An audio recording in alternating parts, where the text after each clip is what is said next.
حضرت انس بن مالک رضی اللہ عنہ سے روایت ہے کہ رسول اللہ صلی اللہ علیہ وسلم نے حضرت فاطمہ رضی اللہ عنہا سے کہا، میری وصیت سننے کے بعد تمہیں کیا چیز روکتی ہے کہ تم صبح و شام یہ کہو، یا حی یا قیوم برحمتک استغیث اصلح لی شأنی کلہ ولا تکلنی الی نفسی طرفۃ عین۔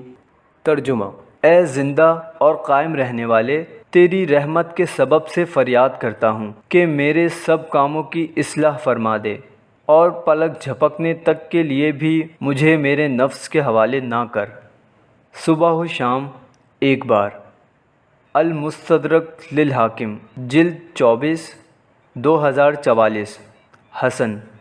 ویڈیو پسند آنے کی صورت میں لائک، کامنٹ اور شیئر کریں۔ ہمارے چینل کو سبسکرائب کریں اور بیل نوٹیفیکیشن کو آن کر دیں تاکہ نئے آنے والی ویڈیوز آپ کو بآسانی مل سکیں۔